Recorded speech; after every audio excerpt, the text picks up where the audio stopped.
Chapter 8. 2 Narrow Escapes. Everyone was cheerful as the Dawn Treader sailed from Dragon Island. They had fair winds as soon as they were out of the bay, and came early next morning to the unknown land which some of them had seen while flying over the mountains, when Eustace was still a dragon. It was a low green island, inhabited by nothing but rabbits and a few goats, but from the ruins of stone huts, and from the blackened places where fires had been, they judged that it had been peopled not long before. There were some bones, too, and broken weapons. Pirates' work, or the dragons. The only other thing they found there was a little skin boat, or coracle, on the sands. It was made of hide, stretched over a wicker framework.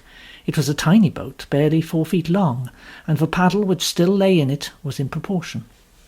They thought that either it had been made for a child, or else that the people of that country had been dwarfs. Reepicheep decided to keep it, as it was just the right size for him. So it was taken on board. They called that land Burnt Island, and sailed away before noon. For some 5 days they ran before a south-southeast wind, out of sight of all lands, and seeing neither fish nor gull. Then they had a day that rained hard till the afternoon. Eustace lost 2 games of chess to Reepicheep, and began to get like his old disagreeable self again. And Edmund said he wished they could have gone to America with Susan. Then Lucy looked out of the stern windows and said, "Hallo, I do believe it's stopping! And what's that?" They all tumbled up to the poop at this, and found that the rain had stopped, and that Drinian, who was on watch, was also staring hard at something astern, or rather at several things. They looked a little like smooth, rounded rocks, a whole line of them, with intervals of about 40 feet in between. "They can't be rocks, because they weren't there 5 minutes ago." "And one's just disappeared," said Lucy. "Yes, and there's another one coming up," said Edmund. "And nearer," said Eustace. "Hang it," said Caspian, "the whole thing is moving this way." "And moving a great deal quicker than we can sail, sire," said Drinian. "It'll be with us in a minute." They all held their breath, for it's not nice to be pursued by an unknown something, either on land or sea. But what it turned out to be was far worse than anyone had suspected. Suddenly, only about the length of a cricket pitch from their port side, an appalling head reared itself out of the sea. It was all greens and vermilions with purple blotches, except where shellfish clung to it, and shaped rather like a horse's head, though without ears. It had enormous eyes made for staring through the dark depths of the ocean, and a gaping mouth filled with double rows of sharp, fish-like teeth. It came up on what they first took to be a huge neck, but as more and more of it emerged, everyone knew that this was not its neck but its body, and that at last they were seeing what so many people have foolishly wanted to see, the great sea serpent. The folds of its gigantic tail could be seen far away, rising at intervals from the surface. And now its head was towering up higher than the mast. Every man rushed to his weapon, but there was nothing to be done. The monster was out of reach. "Shoot! Shoot!" cried the master bowman, and several obeyed, but the arrows glanced off the sea serpent's hide as if it were iron-plated. Then, for a dreadful minute, everyone was still, staring up at its eyes and mouth, and wondering where it would pounce. But it didn't pounce. It shot its head forward across the ship on a level with the yard of the mast. Now its head was just beside the fighting top. Still it stretched and stretched till its head was over the starboard bulwark. Then down it began to come, not onto the crowded deck, but into the water, so that the whole ship was under the arch of serpent. And almost at once that arch began to get smaller. Indeed, on the starboard, the sea serpent was now almost touching the Dawn Treader's side. Eustace, who really had been trying very hard to behave well, till the rain and the chess put him back, now did the first brave thing he'd ever done. He was wearing a sword that Caspian had lent him, and as soon as the serpent's body was near enough on the starboard side, he jumped onto the bulwark and began hacking at it with all his might. It's true he accomplished nothing beyond breaking Caspian's second-best sword to bits, but it was a fine thing for a beginner to have done. Others would have joined him in that moment had not Reepicheep called out, "Don't fight! Push!" It was so unusual for the mouse to advise anyone not to fight, that even in that terrible moment every eye turned to him. and when he jumped up on the bulwark forward of the snake and set his furry back against its huge, scaly, slimy back, and began pushing as hard as he could, quite a number of people saw what he meant and rushed to both sides of the ship to do the same. And when, a moment later, the sea serpent's head appeared again, this time on the port side, and this time with its back to them, then everyone understood. The brute had made a loop of itself round the ship, and it was beginning to draw the loop tight. When it got quite tight, snap! There would be floating matchwood where the ship had been, and it could pick them out of the water one by one. Their only chance was to push the loop backward till it slid over the stern, or else, to put the same thing another way, to push the ship forward out of the loop. Reaping Sheep alone had, of course, no more chance of doing this than of lifting up a cathedral, but he'd nearly killed himself with trying before others shoved him aside. Very soon the whole ship's company, except Lucy and the mouse, which was fainting, was in 2 long lines across the 2 bulwarks, every man's chest to the back of a man in front, so that the weight of the whole line was in the last man, pushing for their lives. For a few sickening seconds, which seemed like hours, nothing appeared to happen. Joints cracked, sweat dropped, breath came in grunts and gasps. Then they felt that the ship was moving. They saw that the snake loop was further down the mast than it had been, but they also saw that it was smaller. And now the real danger was at hand. Could they get it over the poop, or was it already too tight? Yes, it could just fit. It was resting on the poop rails. A dozen or so more sprang up to the poop. Oh, this was far better. The sea serpent's body was so low now that they could make a line across the poop and push it side by side. Hope rose high, till everyone remembered the high-carved stern, the dragon tail of the Dawn Treader. It would be quite impossible to get the brute over that. "An axe!" cried Caspian hoarsely. "And still shove!" Lucy, who knew where everything was, heard him where she was standing on the main deck, staring up at the poop. In a few seconds she'd been below and got an axe, and she was rushing up the ladder to the poop, but just as she reached the top there came a great crashing noise like a tree coming down, and the ship rocked and darted forward. For at that very moment, whether because the sea serpent was being pushed so hard, or because it foolishly decided to draw the noose tight, the whole of the carved stern broke off, and the ship was free. The others were too exhausted to see what Lucy saw. There, a few yards behind them, the loop of the sea serpent's body got rapidly smaller and disappeared into a splash. Lucy always said, but of course she was very excited at the moment, and it may have been only imagination, that she saw a look of idiotic satisfaction on the creature's face.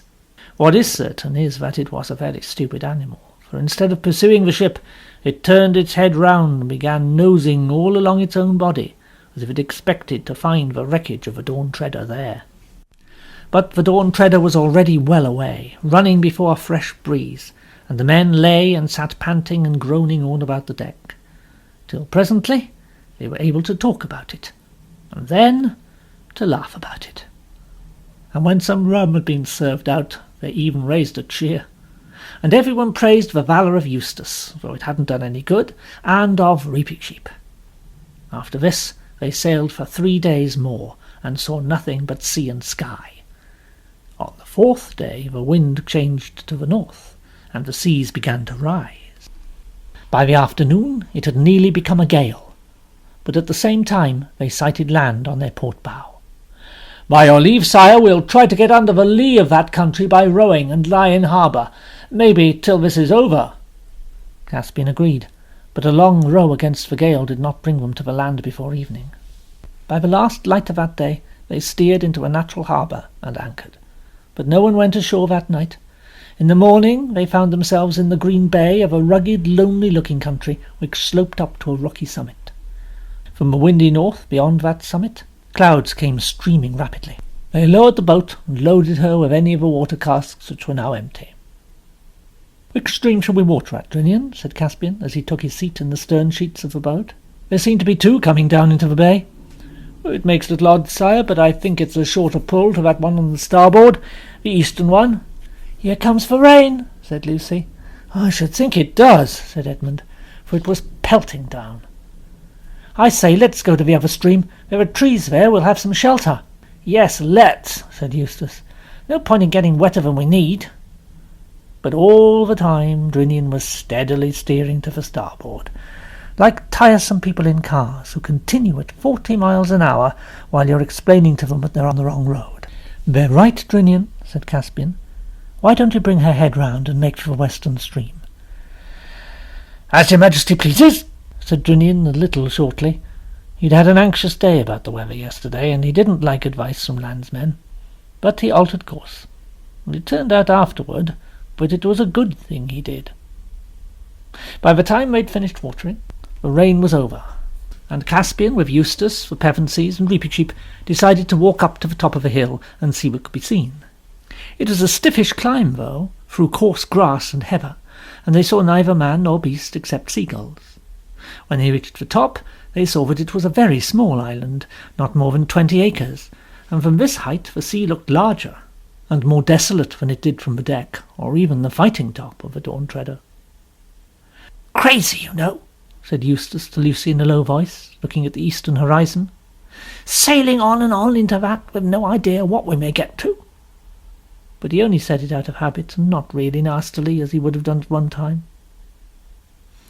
It was too cold to stay long on the ridge, for the wind still blew freshly from the north. "Don't let's go back the same way," said Lucy. "Let's go along a bit and come down by the other stream, the one Drinian wanted to go to."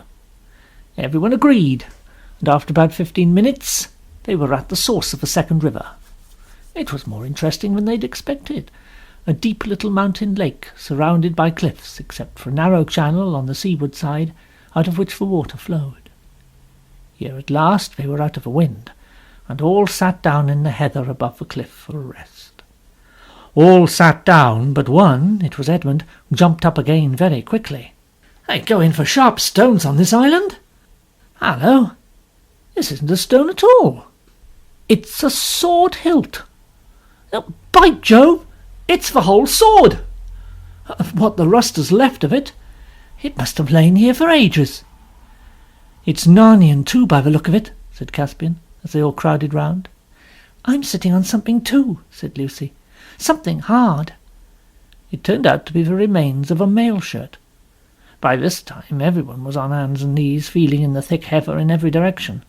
Their search revealed, one by one, a helmet, a dagger, and a few coins, not Calorman crescents, but genuine Narnian lions, and trees, such as you might see any day in the marketplace of Beaver's Dam or Baruna.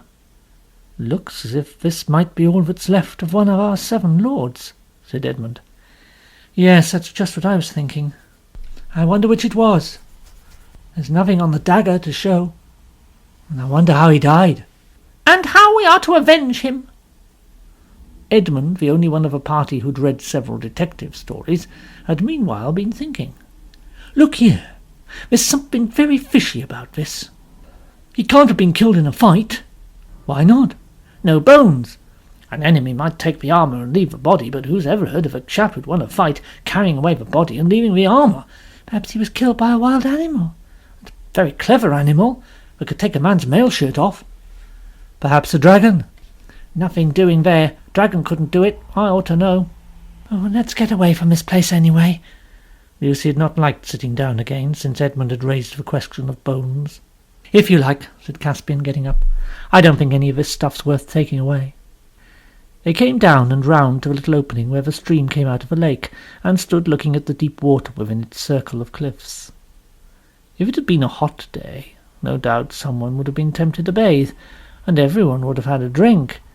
Indeed, even as it was, Eustace was on the very point of stooping down and scooping up some of the water in his hands, when Reepicheep and Lucy both at the same moment cried, "Look!" So he forgot about his drink and looked into the water. The bottom of the pool was made of large greyish-blue stones, and the water was perfectly clear, and on the bottom lay a life-size figure of a man, made apparently of gold. It lay face downwards with its arms stretched out above its head, and it so happened that as they looked at it the clouds parted and the sun shone out. The golden shape was lit up from end to end. Lucy thought it was the most beautiful statue she'd ever seen. "Well," whistled Caspian, "that was worth coming to see. I wonder, can we get it out?" "We can dive for it, sire." "No, "No, that's no good at all," said Edmund. "At least, if it's really gold, solid gold, it'll be far too heavy to bring up. And that pool's 12 or 15 feet deep if it's an inch. Half a moment, though. It's a good thing I've brought a hunting spear with me. Let's see the depth. Hold on to my hand, Caspian, while I lean over." Caspian took his hand, and Edmund, leaning forward, began to lower his spear into the water. Before it was halfway in, Lucy said, "I don't believe the statue is gold. It's the light. Your spear looks the same colour." "What's wrong?" asked several voices at once, for Edmund had suddenly let go of the spear. "I couldn't hold it. It seemed so heavy." "And there it is at the bottom now," said Caspian. "And Lucy's right. It looks the same colour as the statue." But Edmund, who appeared to be having some trouble with his boots, at least he was bending down and looking at them, straightened himself all at once, and shouted out in the sharp voice which people hardly ever disobey, "Get back! Back from the water, all of you! At once!" They did so, and stared at him. "Look," said Edmund. "Look at the toes of my boots. They look a bit yellow. They're gold!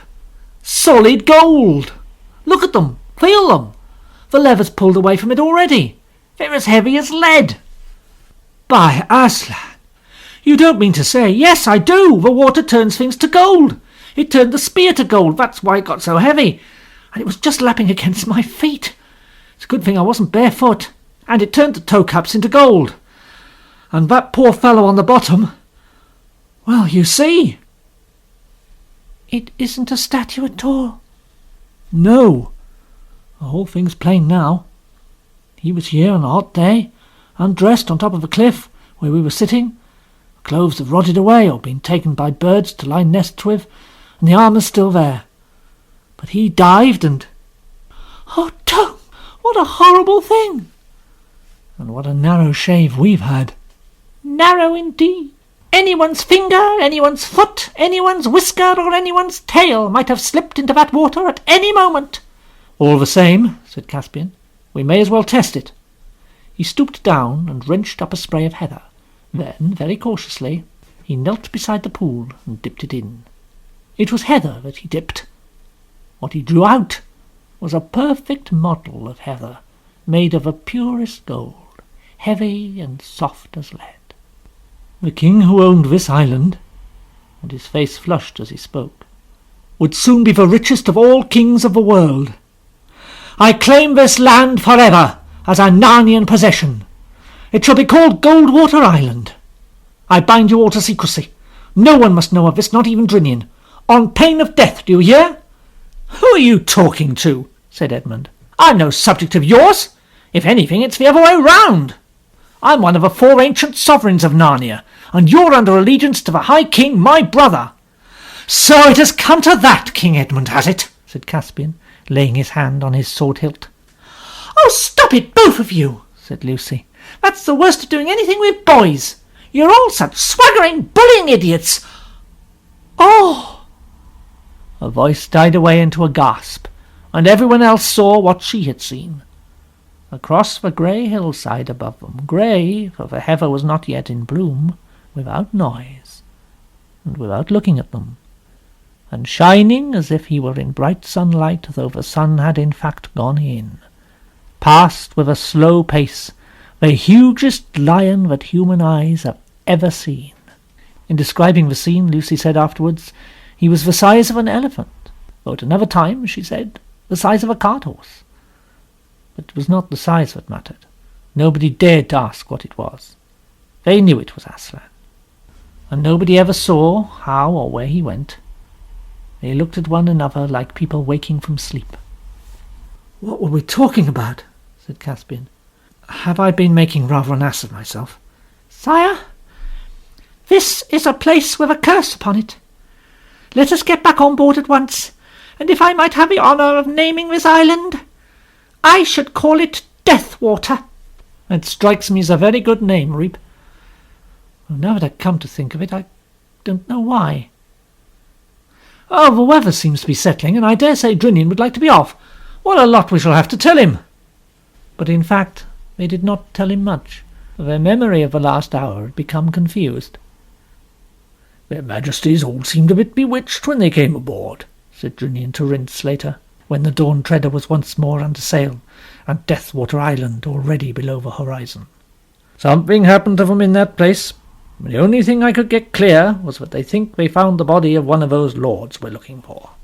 "You don't say so, Captain," answered Rince. "Well, that's 3. Only 4 more. At this rate we might be home soon after the New Year. And a good thing. My baccy's running a bit low. Good night, sir."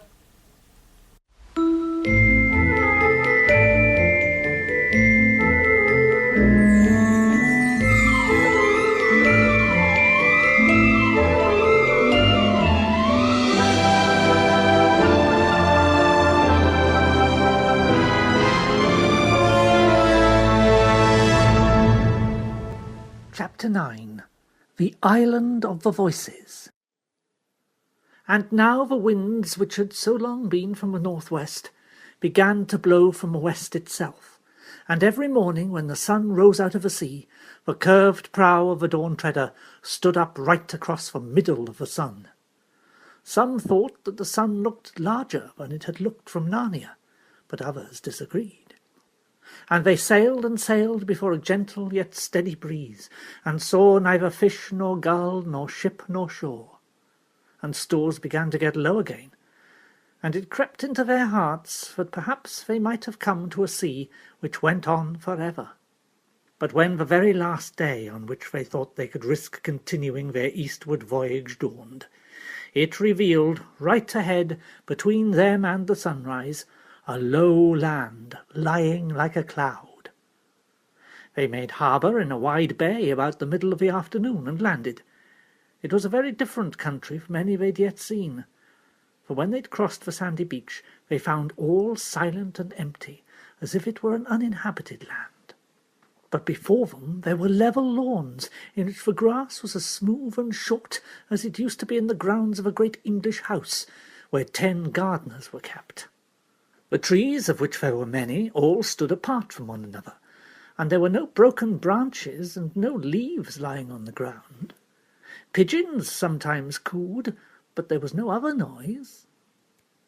Presently they came to a long, straight, sanded path, with not a weed growing on it, and trees on either hand. Far off, at the other end of the avenue, they now caught sight of a house, very long and grey and quiet-looking in the afternoon sun. Almost as soon as they'd entered this path, Lucy noticed she had a little stone in her shoe. In that unknown place it might have been wise of her to ask the others to wait while she took it out, but she didn't. She just dropped quietly behind and sat down to take off her shoe. Her lace had got into a knot. Before she had undone the knot, the others were a fair distance ahead. By the time she'd got the stone out and was putting the shoe on again, she could no longer hear them. But almost at once she heard something else. It was not coming from the direction of the house. What she heard was a thumping. It sounded as if a dozen of strong workmen were hitting the ground as hard as they could with great wooden mallets, and it was very quickly coming nearer. She was already sitting with her back to a tree, and as the tree was not one she could climb, there was really nothing to do but sit dead still and press herself against the tree and hope she wouldn't be seen. Thump, thump, thump. And whatever it was must be very close, for she could feel the ground shaking, but she could see nothing. She thought the thing, or things, must be just behind her. But then there came a thump on the path right in front of her. She knew it was on the path, not only by the sound, but because she saw the sand scatter, as if it had been struck by a heavy blow. But she could see nothing that had struck it. Then all the thumping noises drew together about 20 feet away from her and suddenly ceased. Then came the voice. It was really very dreadful, because she could still see nobody at all. The whole of that park-like country still looked as quiet and empty as it had looked when they first landed. Nevertheless, only a few feet away from her, a voice spoke. "Mates, now's our chance!" Instantly a whole chorus of voices replied. Hear him, now's our chance," he said. "Well done, Chief, you never said a truer word. What I say is get down to the shore between them and their boat, and let every mother's son look to his weapons. catch 'em when they try to put to sea." "Yes, that's the way. You never made a better plan, Chief. Keep it up, Chief. You couldn't have made a better plan than that. Lively then, mates, lively. Off we go." "Right again, Chief," said the others. "Couldn't have a better order. Just what we were going to say ourselves. Off we go." Immediately the thumping began again, very loud at first, but soon fainter and fainter, till it died out in the direction of the sea. Lucy knew there was no time to sit puzzling as to what these invisible creatures might be. As soon as the thumping noise died away, she got up and ran across the path after the others as quickly as her legs would carry her.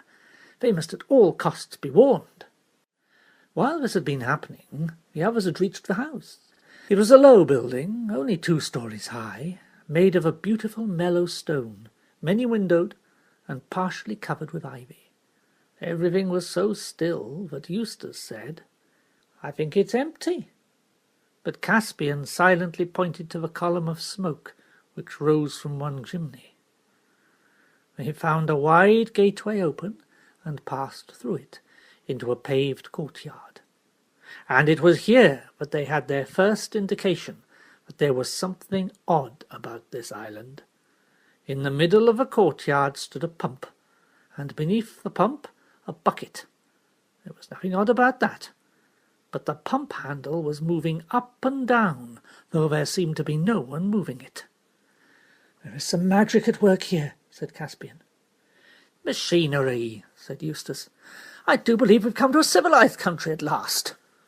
At that moment Lucy, hot and breathless, rushed into the courtyard behind them. In a low voice she tried to make them understand what she had overheard, and when they had partly understood it, even the bravest of them did not look very happy. "Invisible enemies, and cutting us off from a boat. This is an ugly furrow to plough." "You've no idea what sort of creatures they are, Lou?" asked Edmund. "How can I tell, Ed, when I couldn't see them?" "Did they sound like humans from their footsteps?" "I didn't hear any noise of feet, only voices and this frightful thumping and thumping, like a mallet." "I wonder, do they become visible when you drive a sword into them?" "Well, it looks as though we shall find out. But let us get out of this gateway. There's one of these gentry at that pump, listening to all we say." They came out and went back onto the path, where the trees might possibly make them less conspicuous. "Not that it's any good, really," said Eustace, "trying to hide from people you can't see. They may be all around us." "Now, Drinian," said Caspian, "how would it be if we gave up the boat for lost, went down to another part of the bay, and signalled to the Dawn Treader to stand in and take us aboard? There's no depth for her, sire." "We could swim. Your Majesties all hear me. It is folly to think of avoiding an invisible enemy by any amount of creeping and skulking. If these creatures mean to bring us battle, be sure they will succeed. And whatever comes of it, I would sooner meet them face to face than be caught by the tail." "I really think Reep's in the right this time," said Edmund. "Surely," said Lucy, "if Rince and the others on the Dawn Treader see us fighting on the shore, they'll be able to do something." "But they wouldn't see us fighting if they can't see any enemy. They'll think we're just swinging our swords in the air for fun." There was an uncomfortable pause. "Well," said Caspian at last, "let's get on with it. We must go and face them. Shake hands all round. Arrow on the string, Lucy. Swords out, everyone else. And now for it. Perhaps they'll parley."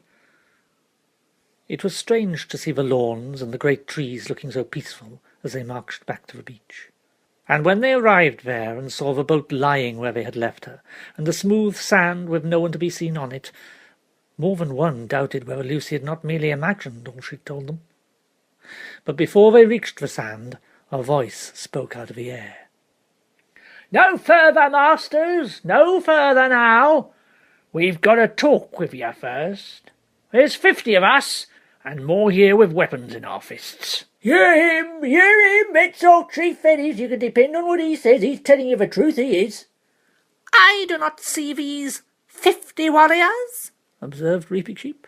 That's right, said the chief voice. "You don't see us, and why not? Because we're invisible." "Keep it up, Chief, keep it up," said the other voices. "You're talking like a book. They couldn't ask for a better answer than that." "Be quiet, Reap," said Caspian. and then added in a louder voice, "You invisible people, what do you want with us? And what have we done to earn your enmity?" "We want something the little girl can do for us," said the chief voice. The others explained that this was just what they would have said themselves. "Little girl," said Weeping Sheep, "the lady is a queen." "Oh, we don't know about queens. No more we do, no more we do. But we want something she can do." "What is it? And if it is anything against Her Majesty's honour or safety, you will wonder to see how many we can kill before we die." "Well, it's a long story. Suppose we all sit down." The proposal was warmly approved by the other voices, but the Narnians remained standing. "Well," said the chief voice, "it's like this. This island has been the property of a great magician, time out of mind, and we're all, well, or perhaps in a matter of speaking I might say we were, his servants. Well, to cut a long story short, this magician that I was speaking about, he told us to do something we didn't like. And why not? Because we didn't want to. Well then, this same magician, he fell into a great rage, for to tell you he owned the island, and he wasn't used to being crossed. He was terribly downright, you know. Well, let me see, where am I? Oh yes, this magician then, he goes upstairs, for you must know, he kept all his magic things up there, and we all live down below. I say he goes upstairs, and he puts a spell on us, an uglifying spell. If you saw us now, which in my opinion you may thank your stars you can't, you wouldn't believe what we looked like before we were uglified. You wouldn't really. So there we all were, so ugly we couldn't bear to look at one another. So what did we do? Well, I'll tell you what we did. We waited till we thought this same magician would be asleep in the afternoon, and we creeps upstairs, and we go to his magic book, as bold as brass, to see if we can do anything about this uglification. But we were all of a sweat and a tremble, I won't deceive you. But believe me or believe me not, I do assure you that we couldn't find anything in the way of a spell for taking off the ugliness. And what with time getting on and being afraid that the old gentleman might wake up at any minute, I was all of a muck sweat, so I won't deceive you. Well, to cut a long story short, whether we did right or whether we did wrong, in the end we see a spell for making people invisible, and we thought we'd rather be invisible than go on being as ugly as all that. And why? Because we'd like it better. So my little girl, who's just about your little girl's age, and a sweet child she was, before she was uglified, though now, but least said soonest mended. I say, my little girl, she says the spell, for it's got to be a little girl, or else the magician himself, if you see my meaning, for otherwise it won't work. Why not? Well, nothing happens. So my Clipsy says the spell, for I ought to have told you she reads beautifully. And there we were, all as invisible as you could wish to see. And I do assure you it was a relief not to see one another's faces. At first, anyway. But the long and short of it is, we're mortal tired of being invisible. And there's another thing. We never reckoned on this magician, the one I was telling you about before, going invisible too. But we haven't seen him since, so we don't know if he's dead, or gone away, or whether he's just sitting upstairs, being invisible, and perhaps coming down, and being invisible there.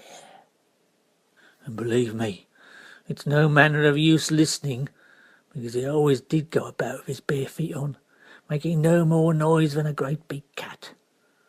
And I'll tell all you gentlemen straight, it's getting more than what our nerves can stand. Such was the chief's story, but very much shortened because I've left out what the other voices said.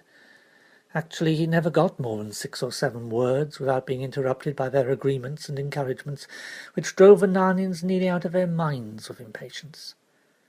When it was over, there was a very long silence. "But what's all this got to do with us? I don't understand." "Well, bless me, if I haven't gone and left out the whole point," said the chief voice. There you have, roared the other voices with great enthusiasm. "No one could have left it out cleaner and better. Keep it up, Chief, keep it up!" "Well, I needn't go over the old story again." "No, certainly not."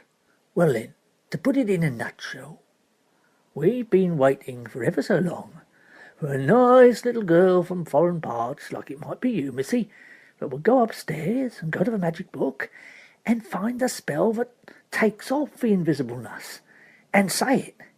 And we all swore that the first strangers that landed on this island, having a little girl with them, I mean, if they hadn't it would be another matter, we wouldn't let them go away alive until they'd done the needful for us. And that's why, gentlemen, if your little girl doesn't come up to scratch, it'll be our painful duty to cut all your throats. Really in the way of business, as you might say, and no offence, I hope." "I don't see all your weapons," said Repeat. "Are they invisible too?"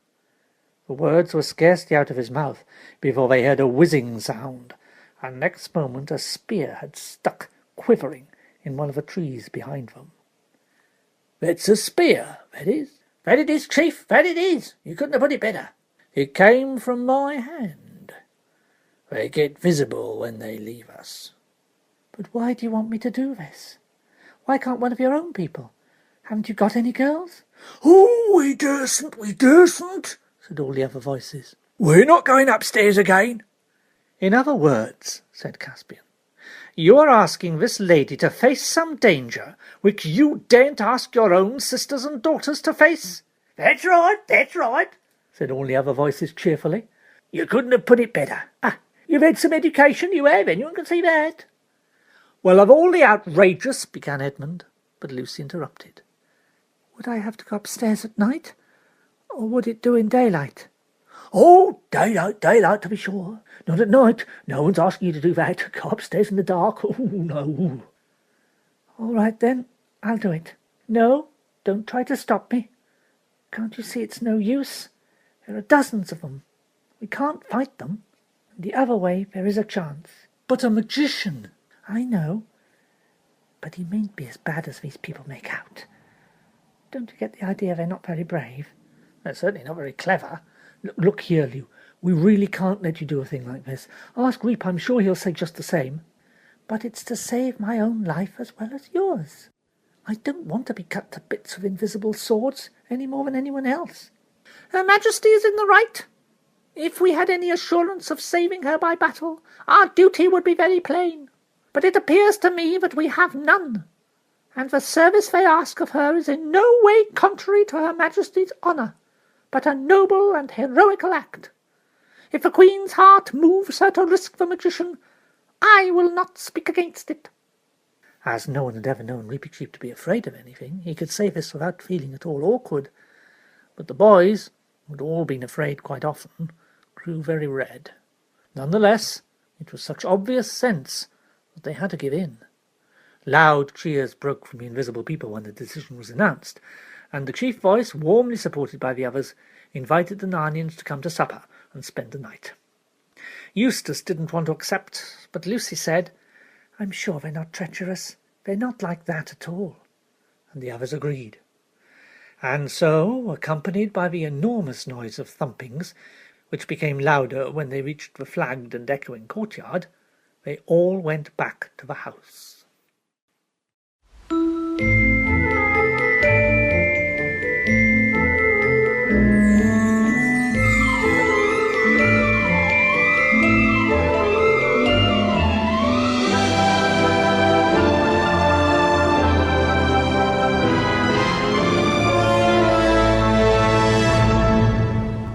Chapter 10. The Magician's Book. The invisible people feasted their guests royally. It was very funny to see the plates and dishes coming to the table and not to see anyone carrying them. It would have been funny even if they had moved along level with the floor, as you would expect things to do in invisible hands. But they didn't. They progressed up the long dining hall in a series of bounds or jumps. At the highest point of each jump, a dish would be about 15 feet up in the air. Then it would come down and stop quite suddenly, about 3 feet from the floor. When the dish contained anything like soup or stew, the result was rather disastrous. "I'm beginning to feel very inquisitive about these people," whispered Eustace to Edmund. "Do you think they're human at all? More like huge grasshoppers or giant frogs, I should say. It does look like it, but don't put the idea of grasshoppers into Lucy's head. She's not too keen on insects, especially big ones. The meal would have been pleasanter if it had not been so exceedingly messy, and also if the conversation had not consisted entirely of agreements. The invisible people agreed about everything. Indeed, most of their remarks were the sort it would be not easy to disagree with. "What I say is, when a chap's hungry, he likes some victuals. Getting dark now. Always does at night." "Oh, you've come over the water. Powerful wet stuff, ain't it?" And Lucy could not help looking at the dark, yawning entrance to the foot of the staircase. She could see it from where she sat, and wondering what she would find when she went up those stairs next morning. But it was a good meal otherwise, with mushroom soup and boiled chickens and hot-boiled ham and gooseberries, red currants, curds, cream, milk, and mead. The others liked the mead, but Eustace was sorry afterwards that he'd drunk any. When Lucy woke up next morning, it was like waking up on the day of an examination, or a day when you're going to the dentist. It was a lovely morning, with bees buzzing in and out of her opened window, and the lawn outside looking very like somewhere in England. She got up and dressed, and tried to talk and eat ordinarily at breakfast. But then, after being instructed by the chief voice about what she was to do upstairs, she bid good-bye to the others, said nothing, walked to the bottom of the stairs, and began going up them without once looking back. It was quite light, that was one good thing. There was, indeed, a window straight ahead of her at the top of the first flight. As long as she was on that flight, she could hear the tick-tock, tick-tock of a grandfather clock in the hall below. Then she came to the next landing, and had to turn to her left, and up the next flight. After that, she could not hear the clock any more. Now she had come to the top of the stairs. Lucy looked and saw a long, wide passage, with a large window at the far end. Apparently the passage ran the whole length of the house. It was carved and panelled and carpeted, with very many doors on each side. She stood still, and couldn't hear the squeak of a mouse, or the buzzing of a fly, or the swaying of a curtain, or anything, except the beating of her own heart. The last doorway on the left. It did seem a bit hard that it should be the last. To reach it she would have to walk past room after room, and in any room there might be the magician, asleep or awake, or invisible, or even dead. But it wouldn't do to think about that. She set out on her journey. The carpet was so thick that her feet made no noise. There is nothing whatever to be afraid of yet. And certainly it was a quiet, sunlit passage, perhaps a bit too quiet. It would have been nicer if there had not been strange signs painted in scarlet on the doors, twisty, complicated things, which obviously had a meaning, and it mightn't be a very nice meaning either. It would have been nicer still if there had not been masks hanging on the wall. Not that they were exactly ugly, or not so very ugly, but the empty eye-holes did look queer, and if you let yourself, you would soon start imagining that the masks were doing things as soon as your back was turned to them. After about the 6th door, she got her first real fright. For 1 second she felt almost certain that a wicked little bearded face had popped up out of the wall and made a grimace at her. She forced herself to stop and look at it. It was not a face at all. It was a little mirror, just the size and shape of her own face, with hair on the top of it and a beard hanging down from it, so that when you looked in the mirror your own face fitted into the hair and beard, and it looked as if they belonged to you. I just caught my own reflection with the tail of my eye as I went past. That was all it was. It's quite harmless.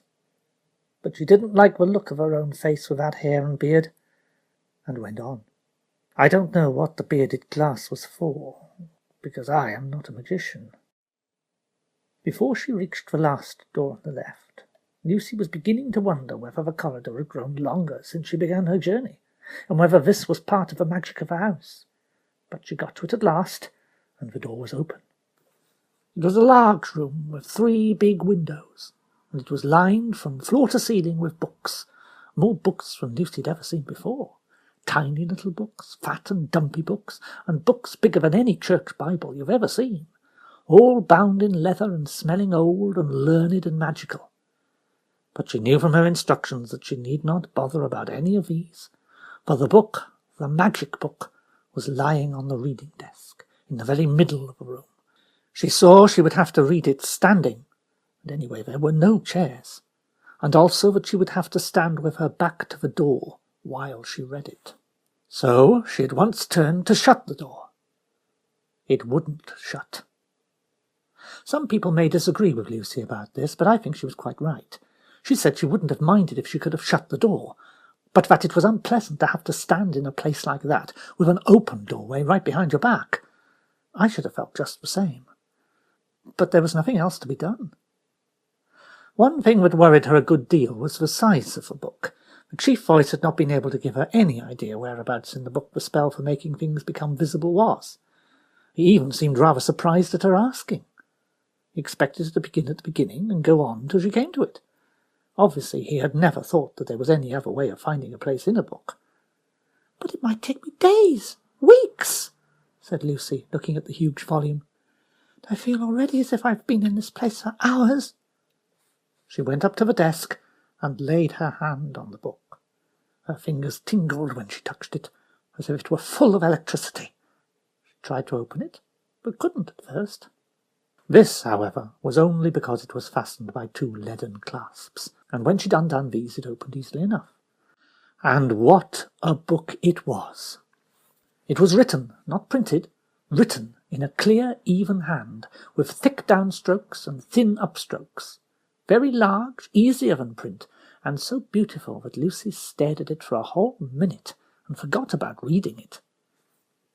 The paper was crisp and smooth, and a nice smell came from it, and in the margins and round the big coloured capital letters at the beginning of each spell there were pictures. There was no title page or title. The spells began straight away. And at first there was nothing very important in them. There were cures for warts, by washing your hands in moonlight in a silver basin, and toothache and cramp, and a spell for taking a swarm of bees. The picture of the man with toothache was so lifelike that it would have set your own teeth aching if you looked at it too long, and the golden bees, which were dotted all round the 4th spell, looked for a moment as if they were really flying. Lucy could hardly tear herself away from the first page, but when she turned over, the next was just as interesting. "But I must get on." And on she went for about 30 pages, which, if she could have remembered them, would have taught her how to find buried treasure, how to remember things forgotten, how to forget what you wanted to forget, how to tell whether anyone was speaking the truth, how to call up or prevent wind, fog, snow, sleet, or rain, how to produce enchanted sleeps, and how to give a man an ass's head, as they did to poor Bottom. And the longer she read, the more wonderful and more real the pictures became. Then she came to a page which was such a blaze of pictures that one hardly noticed the writing. Hardly. But she did notice the first words. They were, "An infallible spell, to make beautiful her that uttereth it, beyond the lot of mortals." Lucy peered at the pictures, with her face close to the page. And though they'd seemed crowded and muddlesome before, she found she could now see them quite clearly. The first was a picture of a girl standing at a reading desk reading a huge book, and the girl was dressed exactly like Lucy. In the next picture, Lucy, for the girl in the picture was Lucy herself, was standing up with her mouth open and a rather terrible expression on her face, chanting or reciting something. In the third picture, the beauty beyond the lot of mortals had come to her. It was strange, considering how small the pictures had looked at first, that the Lucy in the picture now seemed quite as big as the real Lucy, and they looked into each other's eyes, and the real Lucy looked away after a few minutes, because she was dazzled by the beauty of the other Lucy, though she could still see a sort of likeness to herself in that beautiful face. And now the pictures came crowding on her thick and fast. She saw herself throned on high, at a great tournament in Calormen, and all the kings of the world fought because of her beauty. After that, it turned from tournaments to real wars, and all Narnia and Archenland, Telmar and Calormen, Gallimar and Terabithia were laid waste, with the fury of kings and dukes and great lords who fought for her favour. Then it changed, and Lucy was still beautiful beyond the lot of mortals, but back in England, and Susan, who had always been the beauty of the family, came home from America. The Susan in the picture looked exactly like the real Susan, only plainer, with a nasty expression, and Susan was jealous of the dazzling beauty of Lucy. But that didn't matter, not a bit, because no one cared anything about Susan now. "I will save a spell. I don't care. I will." She said, "I don't care," because she had a strong feeling that she mustn't.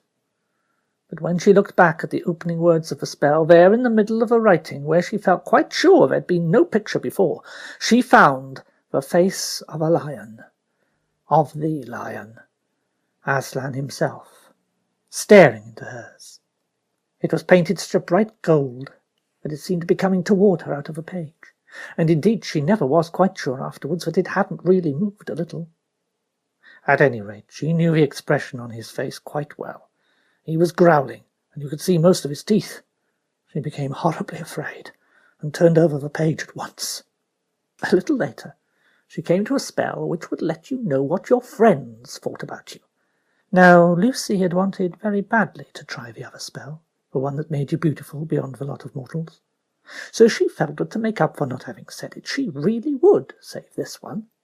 And all in a hurry, for fear her mind would change, she said the words. "Nothing will induce me to tell you what they were." Then she waited for something to happen. And as nothing happened, she began looking at the pictures. And all at once she saw the very last thing she expected. The picture of a third-class carriage in a train, with 2 schoolgirls sitting in it. She knew them at once. They were Marjorie Preston and Anne Featherstone. Only now it was much more than a picture. It was alive. She could see the telegraph posts flicking past outside the window. Then gradually, like when a radio is coming on, she could hear what they were saying. "And that's not at all the sort of thing that you do. Shall I see anything of you this term?" said Anne. "Or are you still going to be taken up with that Lucy Pevensey?" "Don't know what you mean by taken up," said Marjorie. "Oh, yes, you do. You were crazy about her last term." "No, I wasn't. I've got more sense than that. And she's not a bad little kid in a way. But I was getting pretty tired of her before the end of term." "Well, you jolly well won't have a chance any other term," shouted Lucy.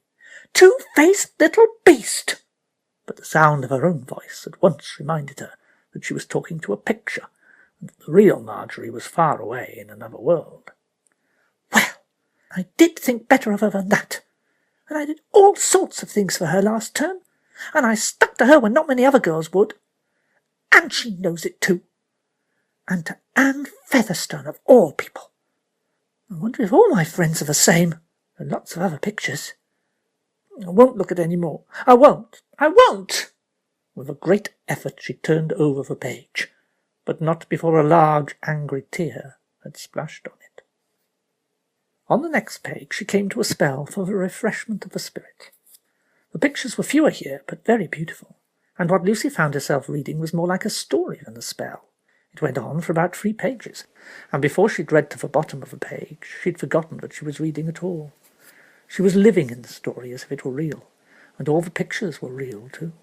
When she got to the 3rd page and come to the end, she said, "That is the loveliest story I've ever read, or shall ever read in my whole life. Oh, I wish I could have gone on reading it for 10 years. At least I'll read it over again." But here part of the magic of the book came into play. You couldn't turn back. The right-hand pages, the ones ahead, could be turned. The left-hand pages could not. Oh, what a shame! I did so want to read it again. Well, at least I must remember it. And let's see, it was about... oh, it's all fading away again. Even this last page is going blank. This is a very queer book. How can I have forgotten? It was about a cup and a sword and a tree and a green hill. I know that much, but I can't remember. Oh, what shall I do?"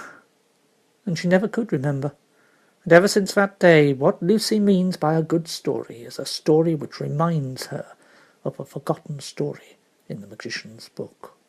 She turned on, and found to her surprise a page with no pictures at all, but the first words were, "A spell to make hidden things visible." She read it through to make sure of all the hard words, and then said it aloud. And she knew at once that it was working, because as she spoke, the colours came into the capital letters at the top of the page, and the pictures began appearing in the margins. It was like when you hold to the fire something written in invisible ink, and the writing gradually shows up. Only instead of the dingy colour of lemon juice, which is the easiest invisible ink, this was all gold and blue and scarlet. They were odd pictures, and contained many figures that Lucy did not much like the look of. But then she thought, I suppose I've made everything visible, not only the thumpers. There might be lots of other invisible things hanging about a place like this. I'm not sure I want to see them all. At that moment she heard soft, heavy footfalls coming along the corridor behind her, and of course she remembered what she'd been told about the magician walking in his bare feet, and making no more noise than a cat. It's always better to turn round than to have anything creeping up behind your back. Lucy did so.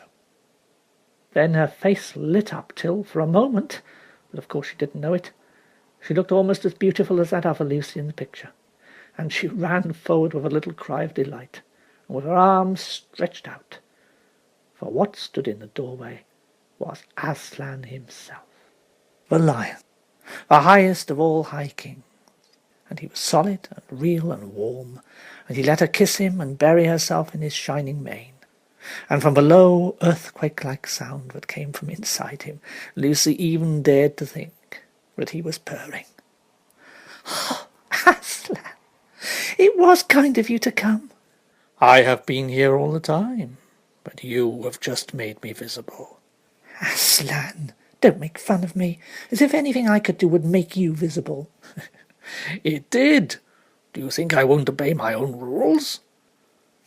"Child, I think you have been eavesdropping." "Eavesdropping?" "You listened to what your two schoolfellows were saying about you." "Oh, that. I never thought that was eavesdropping. Wasn't it magic, Aslan?" "Spying on people by magic is the same as spying on them in any other way. And you have misjudged your friend. She is weak, but she loves you. She was afraid of the older girl, and said what she does not mean." "I don't think I'd ever be able to forget what I heard her say." "No, you won't." "Oh dear, have I spoiled everything? Do you mean we would have gone on being friends if it hadn't been for this, and been really great friends all our lives, perhaps, and now we never will?" "Child, did I not explain to you once before that no one is ever told what would have happened?" "Yes, Aslan, you did. I'm sorry. But please—" "Speak on, dear heart." "Shall I ever be able to read that story again? The one I couldn't remember? Or will you tell it to me, Aslan? Oh, do, please, do." "Indeed, yes. I will tell it you, for years and years. But now, come, we must meet the master of this house."